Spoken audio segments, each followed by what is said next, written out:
Panultihon Kapitulo 25. Dugang panultihon ni Solomon. Aniya ang dugang nga panultihon ni Solomon nagikopya sa mga tinugyan ni Ezekias nga hari sa Juda. Pasidunggan nato ang Dios tungod sa mga butang nga iyang gililong ug pasidunggan nato ang mga hari tungod sa ilang mga pagpatin-aw. Dili kayod nimo masayran ang ginahuna sa usa ka hari ug dili nato matugkad ang iyang hunahuna.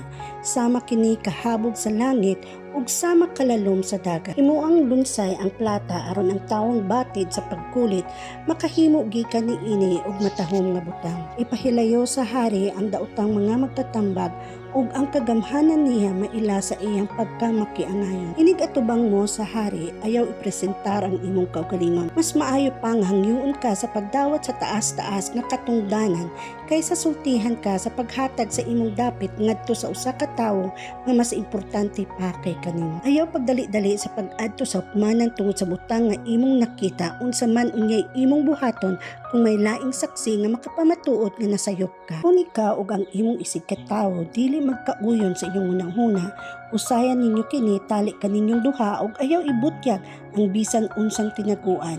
Tingali unyag may makabalita bahay ni ini ug ikiha ka ug maulawan ka pag-ay. Ang pulong nga gilitok sa tukmang panahon sama sa dayang-dayang bulawan diha sa butanganan nga plat. Ang usa ka pasidaan nga ihatag sa usa ka tawo nga may kasanatian ngadto sa tawo nga buot mamati sama kabililhon sa mga singsing nga bulawan o sa alas nga hinimo sa labing maayong bulawan. Ang kasaligan nga sinugo makalipay sa nagsugo kaniya sama sa bugnang tubig taliwala sa kainit sa ting-ani. Ang mga tao nga mosaad og mga butang apan dili motuman niini nahisama sa mga panganod ug hangin nga wala magdalag ulan. Ang mapailubon nga pagdani makadani bisan sa hari ug ang lumo nga sinultihan modulot sa kabukugan. Ayaw pagkaon og dugos nga sobra sa imong gikinahanglan kay mosuka karaman sa kadaghan sa imong makaon. Ayaw pagpunyag duaw sa imong silingan kay tingali unyag pulan siya ug kasilagan kaniya. Ang tawo nga mosultig bakak batok sa iyang isig ka tawo sama sa makamatay nga espada, puspos o talinis nga udyong. Ang pagsalig ngadto sa tawo nga dili kasaligan panahon sa kalisdanan